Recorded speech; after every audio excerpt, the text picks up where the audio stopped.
J'ai vu dans une série, la préparation d'une série au Nigeria, on dit, bon, qu'il faut faire l'amour, mais en fait, ce n'est pas vraiment faire l'amour. Mais le jeune homme qui faisait le cinéma... Qui jouait la scène? Oui, qui jouait la scène. Vous voulez vraiment? La fille dit au réalisateur que non, le type, s'il n'est pas sérieux. Il y a du sang en bas là. Quand on entre sous la couette, il veut vraiment.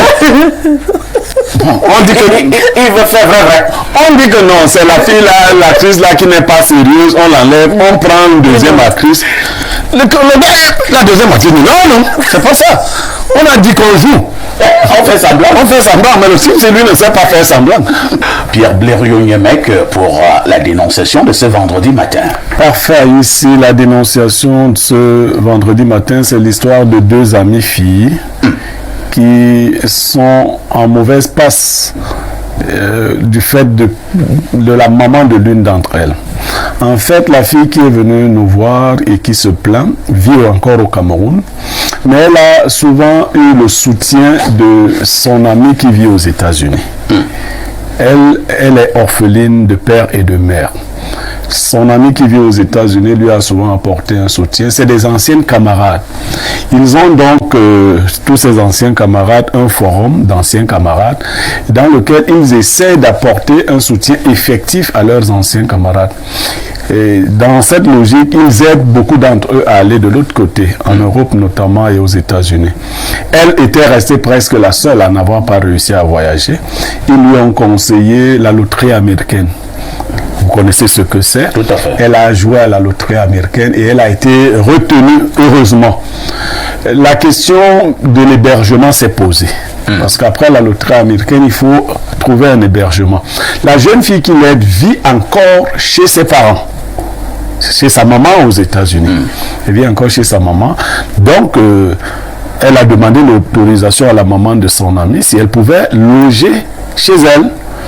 La maman a acquiescé, a accepté de la loger pendant un certain temps. Sauf que quelques semaines après, la maman lui a posé une condition.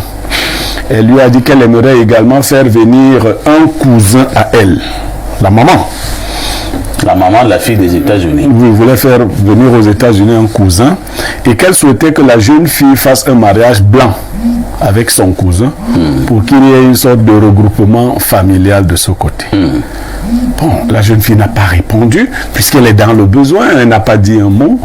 Le cousin en question a commencé à appeler la jeune fille de 6h à 21h tous les jours, carrément la harcelant.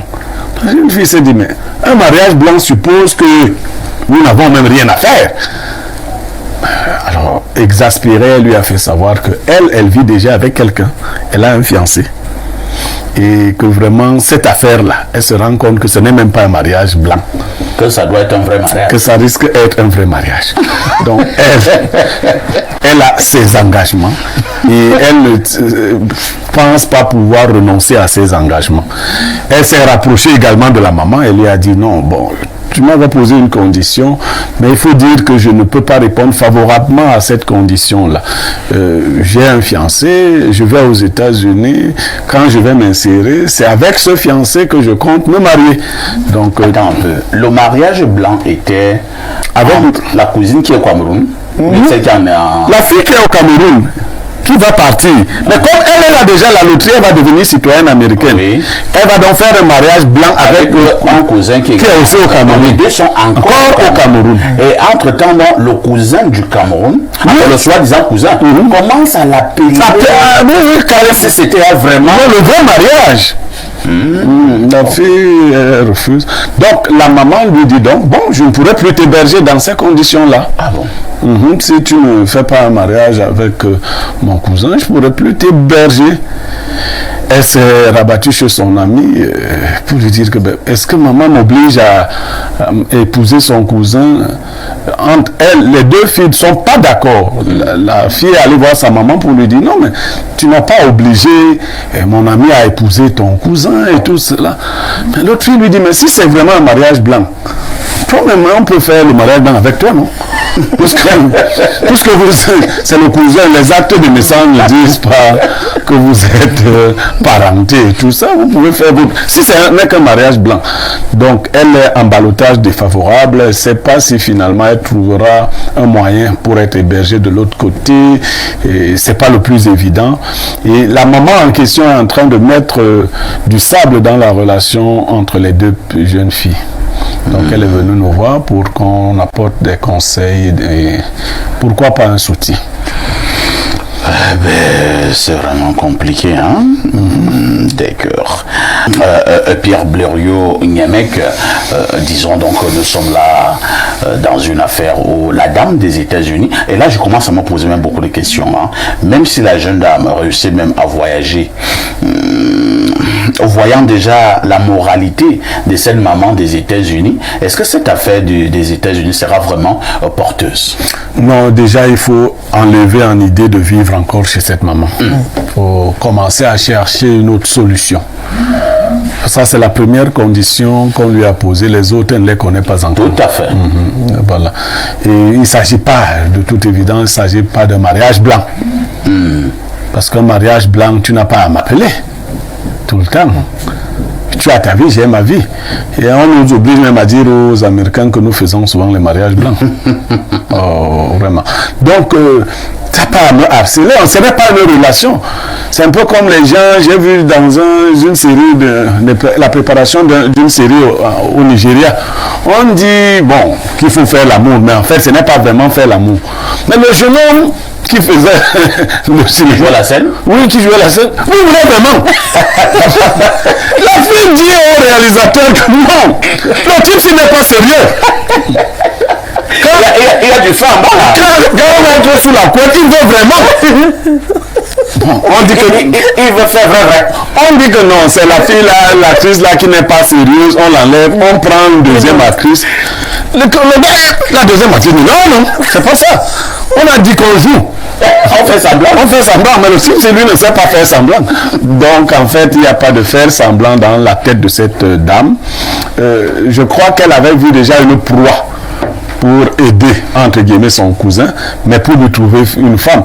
J'ai oublié de préciser que la jeune fille en question fait des études supérieures de médecine. Donc, ici au Cameroun? Oui, oui. Et pourquoi elle veut donc aller aux États-Unis alors qu'elle n'a pas encore bouclé ses études? Elle attend de soutenir. Parfois ici, vous connaissez mieux que beaucoup d'autres ici la condition de nos jeunes médecins qui sortent des écoles supérieures. Hein. C'est pas, les gens entendent, ce n'est plus comme à l'époque. Hein. Il faut peut-être vous le dire que beaucoup de jeunes médecins sortis des écoles supérieures sont au quartier. Tout à fait. Beaucoup vendent déjà le baume François. Oui. Tout à fait, le baume François. Faut le dire. Et les gens n'imaginent pas. C'est-à-dire que les jeunes médecins, plus de 70% d'entre eux sortis des écoles de formation sont au quartier avec leur diplôme. Certains sont employés à hauteur de 35 000 dans des centres de santé parfois ici. Donc, c'est pas pour encourager à partir, mais ça vient une vaille. Si ça ne donne pas ici. Alors, aux États-Unis ou au Canada, non, la jeune fille, qu'elle continue, elle nous a contactés. Je ne peux pas faire de promesses. Parce que, à force de faire des promesses, beaucoup de personnes viennent vers vous, vous poser des problèmes au-dessus de vos capacités. Mais nous croyons qu'elle pourra trouver une solution au problème de l'hébergement. Elle pourra trouver une autre solution.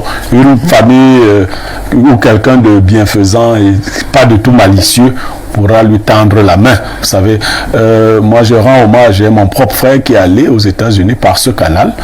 Et bien évidemment, c'est peut-être le lieu de le dire, quand mon petit frère est arrivé aux États-Unis, la première fois, vous savez qui l'a accueilli? Non. Prince Dédé Yango. Ah, d'accord. Le prince des montagnes. Le prince des montagnes.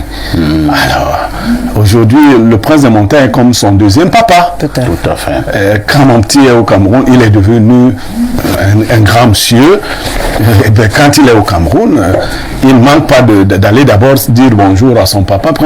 Donc, il faut savoir rendre des services. Hein. Je crois que voilà des exemples. Pour ceux qui l'ont connu, Ndedi a aidé beaucoup de Camerounais qui sont allés de ce côté-là.